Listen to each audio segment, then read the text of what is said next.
querido irmão, querida irmã da Escola Dominical. Eu me chamo Tainara, moro aqui em Brasília, frequento a Igreja Assembleia de Deus, presidida pelo pastor Douglas Batista e sua esposa missionária, irmã Dirley Batista. Hoje é com muita alegria que vamos falar sobre um tema, continuando a história de Davi. A lição 10 tem como objetivo falar sobre dois papéis sociais que Davi executou ao longo da sua caminhada, A gente fala muito sobre Davi e o seu processo de consagração, Davi em seu processo até se tornar rei de Israel, mas hoje vamos falar um pouquinho sobre ele como marido e pai. Enquanto os nossos jovens eles estão chegando na escola dominical, algumas pessoas chegam um pouquinho atrasadas, eu vou deixar aqui alguma sugestão para os irmãos para tentar fazer um quebra-gelo, conversar um pouquinho sobre família, Porque cada pessoa ela vai ter o seu tipo de família. Às vezes a família que a gente tem não é a família que a gente quer ter no futuro, a nossa família nuclear, a nossa parte genealógica e assim por diante, Então eu acho que também uma das ideias também é sempre perguntar antes para o grande grupo o que eles já sabem da família de Davi. E aí, a partir desse conhecimento empírico que eles já trazem, tentar trazer justamente com as outras questões que a revista comenta, Mas a nossa ideia de dinâmica se chama teia familiar. Eu acho que provavelmente em algum momento isso já foi aplicado para os nossos jovens, ou dentro da igreja, ou enfim, em outros trabalhos, porque é uma dinâmica muito comum. A única coisa que vocês vão precisar aqui é um novelo de lã, e tem aqui já no slide também que será passado para vocês. E aqui nós temos a orientação. Então, basicamente, esse jovem ele vai pegar o novelo de lã e vai segurar uma das pontas e a pergunta que ele precisa responder é: o que é família para você? Ou que família, ou você conhecendo o seu público de jovens, sabendo como é a família deles, vocês podem perguntar assim: que tipo de família você deseja ter? Ou o que você espera que tenha em uma família? Porque às vezes eles vão falar, tipo, família é amor, família é alegria, família é paz, família é isso, mas às vezes eles não têm, infelizmente eles não têm isso na família deles, Então, você que conhece o seu público, eu acho que é importante você pensar, o que é família para você, ou que tipo de família que você pensa em construir, ou que você gostaria de ter, E aí depois vai se tornar uma grande teia. E aí essa grande teia vocês podem refletir, que é importante dentro de uma família ter essa união, essas relações, essas trocas, que a gente não faz família sozinho, que precisa muito do outro, até porque nós somos seres totalmente sociáveis, e que essas teias, esses fios também é importante manter o diálogo, a comunicação, E também é importante, assim, como cada membro da família vai dizer como vai funcionar. Por exemplo, qual é o papel do filho, da mãe, do pai, dos irmãos, enfim, Então eu acho que dá para iniciar conversando sobre isso e depois a gente vai trazendo um pouquinho da história de Davi. Além disso, dá para fazer alguns questionamentos, do qual eles não precisam também responder coletivamente, mas são questionamentos que dá para a gente pensar, inclusive nós como pessoas também pensar sobre a nossa vida, O primeiro questionamento é: como é a minha família atual? O modelo de família que eu tenho atualmente é a mesma que eu almejo construir no futuro? Como eu me sinto dentro da minha família? Que papel eu executo? Como a minha família pode me inspirar a ser uma pessoa melhor? Então são questionamentos, por exemplo, assim, às vezes os jovens, os filhos, eles se colocam num lugar, ou até mesmo eles não são validados, não são vistos, não são ouvidos dentro da sua família. Mas que papel eu executo, neste lugar? E se eu executo para quê? Em que função? Será que eu sou a pessoa somente que vai lavar a louça, que vai cuidar, que vai levar o cachorro para passear? Como que eu posso contribuir para minha família, E a última pergunta que fala, que família que pode me inspirar a ser uma pessoa? Porque dentro da nossa casa a gente pode ter uma família muito harmoniosa, uma família que é um exemplo, a família que eu quero seguir para as próximas gerações. Mas também a gente tem um modelo de família disfuncional, onde os próprios comentaristas eles trazem esse conceito das famílias disfuncionais. e que o exemplo de família disfuncional, às vezes a gente pode reproduzir isso, mas a gente também pode utilizar aquilo como exemplo justamente para não ser seguido. E que embora dentro da nossa vida exista fatores ambientais, genéticos, que existe uma tendência talvez a gente reproduzir muito o comportamento do nosso núcleo familiar, o quanto é importante esse processo de aprendizagem e de construção social, espiritual e emocional possa fazer com que eu melhore, que eu me desenvolva, né? Então, na verdade, é uma busca constante, assim, pelo aprimoramento, pelo autoconhecimento, enfim. Então, o nosso texto principal encontra-se em Josué 24:15, que diz: Porém, eu e a minha casa serviremos ao Senhor. A leitura semanal. Na segunda-feira, então, fala sobre o cuidado com a família. Na terça, uma família unida. Quarta-feira, o Senhor não se esquece dos seus. Quinta, herança do Senhor. Sexta, pais e filhos. E sábado, fala sobre pais, filhos e netos. Vários versículos aí para a gente poder aprofundar, né, poder dialogar com os nossos jovens. Os objetivos divididos em 3, conforme cada tópico da nossa revista, entendendo o que o primeiro é saber que a família é um projeto de Deus. Segundo, ressaltar que por intermédio do casamento, então, nos tornamos uma só carne, e compreender que os filhos são heranças do Senhor. Então, novamente, trazendo aqui com a base da família de Davi, né? Davi, então, ele foi pastor de ovelhas, né? Ele foi um homem muito admirado, ele matou gigante, foi salmista, foi instrumentista, ele foi muito destaque devido à sua sensibilidade espiritual, o seu temor, enfim. Ele foi um homem, assim, segundo o coração de Deus. Mas um dos questionamentos que nos vem na nossa mente e que os comentaristas trazem, né? Por que será que a gente não fala muito da família de Davi? E por qual motivo a gente não fala? E aí vocês podem abrir para o grande grupo e vamos ver o que eles sabem, né? Sobre essa família de Davi. Então, a família é o primeiro tópico, né? A família é um projeto de Deus. Vamos pensando então sobre a família de Davi. Vamos pensar na parte da genealogia, né? Porque é como se a gente tivesse duas famílias, a família do qual a gente nasce e a família do qual a gente escolhe ter, né? E eu acho que é muita responsabilidade, né? Esses dois cenários, essa parte do escolher ter também, né? Então a família genealógica de Davi, em algumas menções bíblicas, a gente percebe que Davi ele foi esquecido, né? Ele foi esquecido em determinado momento quando Samuel vai lá na sua casa para ungir, e aí ele fala assim, mas se acabaram os seus filhos? Aí, né, não, olha, ele está lá, ele está lá com as ovelhas, esse aqui é o menor da casa, e quando ele fala sobre o menor da casa, não está somente trazendo a simbologia de ser o mais novo, também era isso, mas qual era o estereótipo da época? O estereótipo, e até hoje em dia, né, a gente tem muitos estereótipos, para ser isso, para fazer aquilo, nós precisamos ter essa aparência física ou essa aparência intelectual, enfim, são vários rótulos que a gente coloca. Mas quando ele se refere ao menor da casa, é também para essa questão da aparência dele, né, porque se esperava que um rei fosse forte, que ele tivesse altas habilidades, que ele fosse um bom militar e enfim. Então, a família de Davi, dentro da sua origem, da genealogia, a gente tem um pouco isso, assim, um pouco desses rótulos e um pouco dessa rejeição da família dele. Mas Davi, ele foi um homem íntegro, ele foi humilde, ele deu muito... Ele foi uma pessoa assim, muito inspirada, mas agora começa os exemplos que a gente vai usar, que são exemplos assim disfuncionais da vida de Davi. Davi, ele foi marido, né, de muitas esposas, ele foi pai de filhos que não tinham comunhão, ele foi avesso ao diálogo em família, ele foi adúltero, ele foi omisso na educação dos filhos e diante de tudo isso, né, ele teve uma postura totalmente reprovável, né? Uma postura reprovável para os seus e também para muitas outras pessoas da época.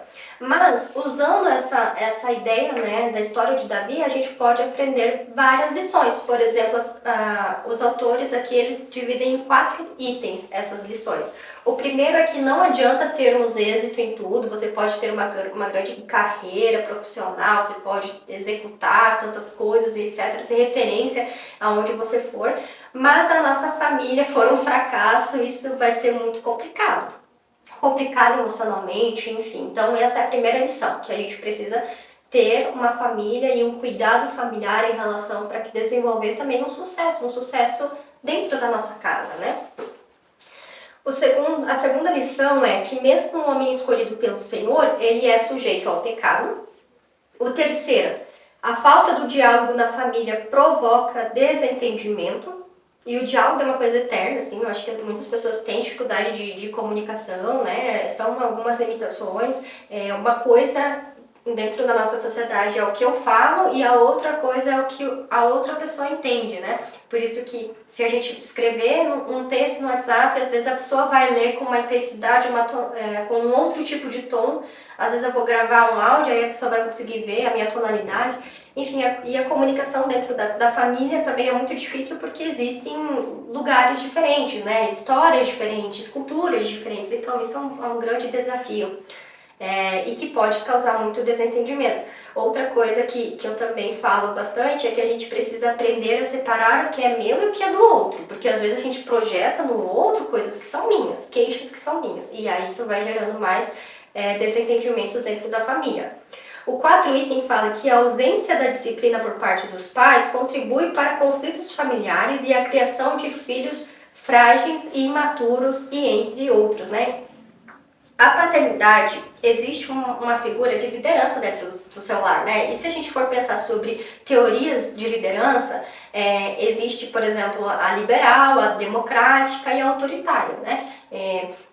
Eu penso que a gente precisa filtrar essas questões e o quanto é importante você disciplinar os filhos, orientar os filhos, porque se for uma liderança totalmente liberal, a pessoa não vai saber para onde conduzir, não sabe que escolha tomar, fica tudo muito fluido, não tem projeto, não tem uma rotina, então isso não é nada saudável para o desenvolvimento, até porque uma criança, adolescente jovem, ele ainda está num processo de desenvolvimento, então precisa de orientações.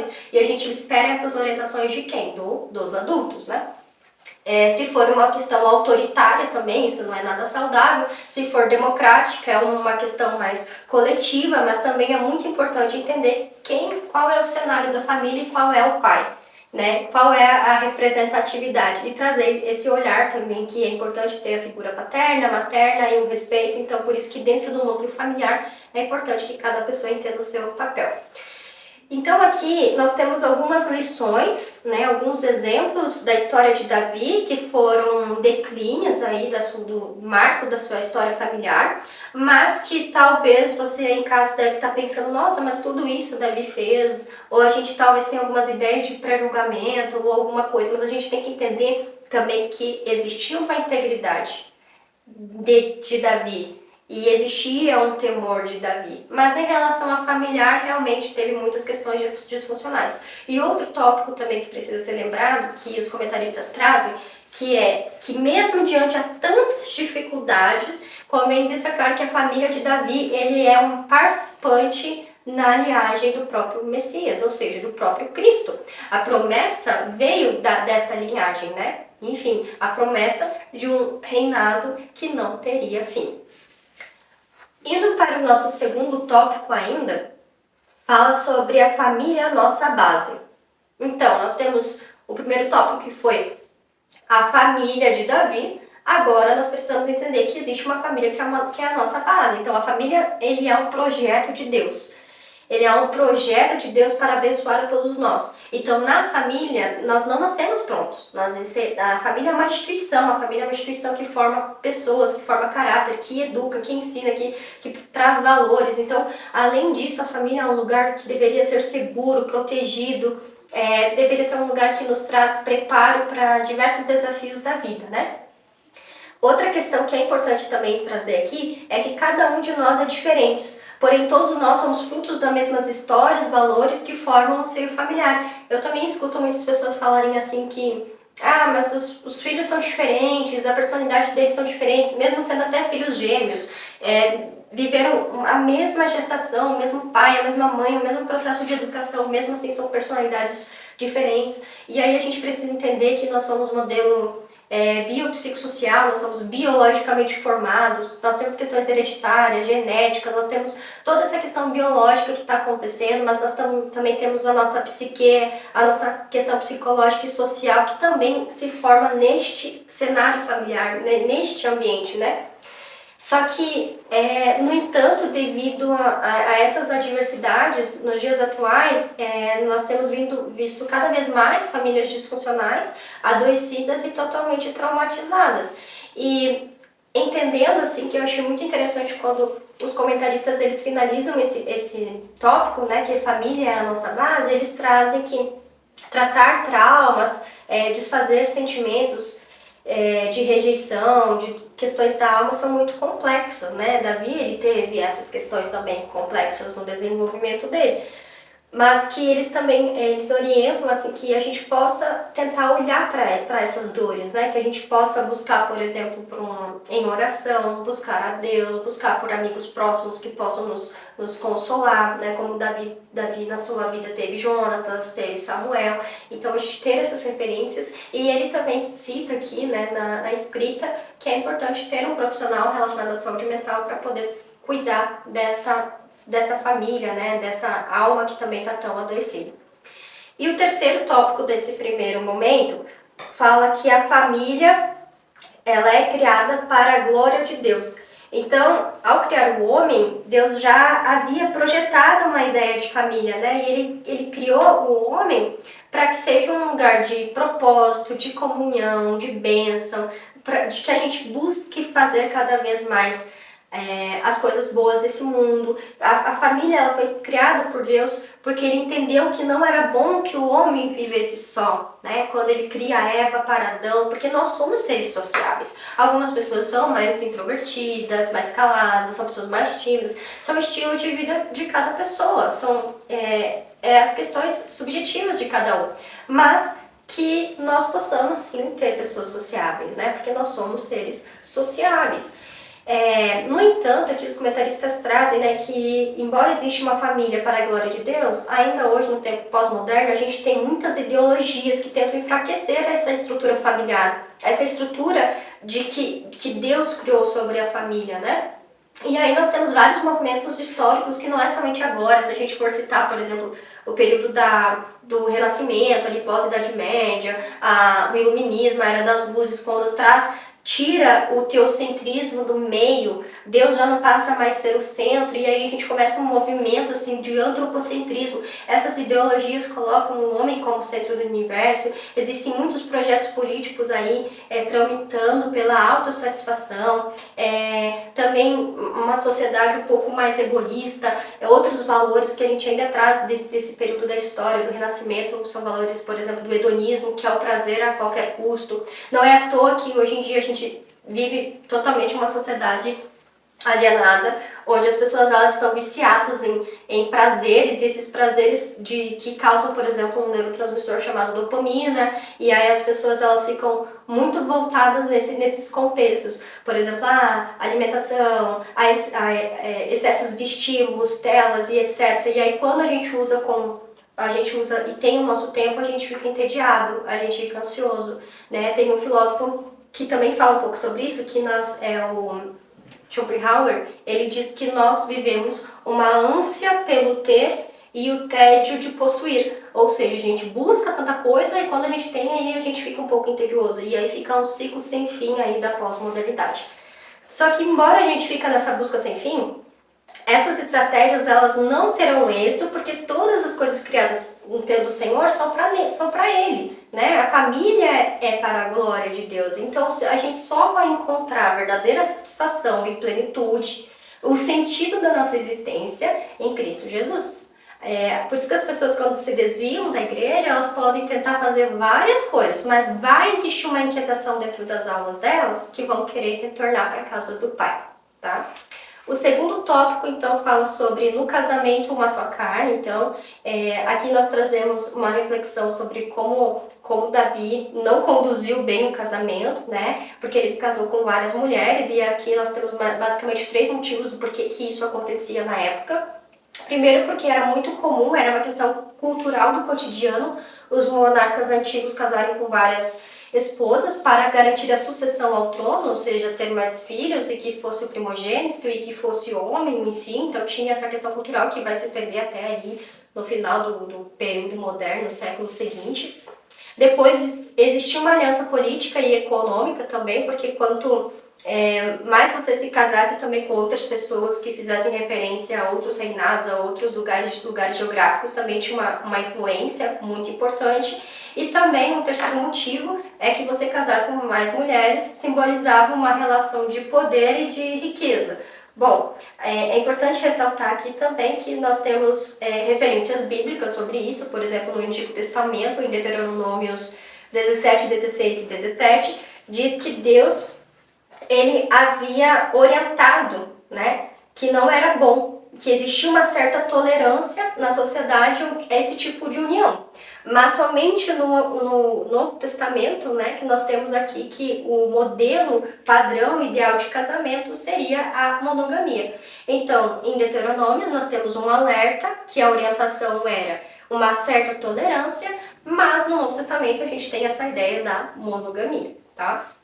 Então, os múltiplos casamentos de Davi, eles trouxeram consequências negativas, e aí a gente pode ver sobre disputa interna, rivalidade entre as esposas, sofrimento emocional, sofrimento dos filhos. Elas se sentiam provavelmente negligenciadas, desvalorizadas. Também teve a questão da infidelidade de conjugal com a Batseba, e além das imensas crises e consequências também com os próprios filhos, né? Enfim. O segundo tópico também fala agora sobre um casamento à luz da Bíblia. Então, nós entendemos aqui, né, que existe um casamento, existe uma referência pelo Senhor, que ele diz novamente que não é bom que o homem vive só, e que o Senhor fez o homem, fez para o homem uma auxiliadora para completar-se somente a uma só carne, né? E o casamento é algo tão significativo para Deus, e que ele chega ao ponto, né, de referir e trazer aqui que é um padrão escolhido por Deus para ilustrar a relação entre Jesus Cristo e a igreja. A noiva vem aí. Então o casamento é algo muito significativo para Deus e para nós cristãos, tá? E o terceiro item também desse primeiro momento fala que quem quer um bom casamento. Eu acho interessante que traz esses questionamentos, né? E aqui nós temos o slide do qual vocês possam projetar aí para os jovens, porque tem vários exemplos, né? Que para ter um casamento saudável é interessante ter alguns princípios, por exemplo, entender que é uma aliança, que é uma união indissolúvel, que tem que ter uma fidelidade recíproca, e essa fidelidade é na saúde, na doença, na felicidade, na diversidade, na busca de um amor incondicional, porque o amor ele não está somente ali, mas é uma busca constante por esse amor incondicional, promover o respeito mútuo, melhorar a questão da comunicação, da compreensão, do companheirismo, do compromisso, da aprendizagem, do exercício do perdão. Também precisa ter aqui um grande crescimento de uma intimidade física, emocional e também espiritual enquanto casal. E essas são basicamente as principais orientações que os comentaristas trazem para ter um casamento, né, um bom casamento.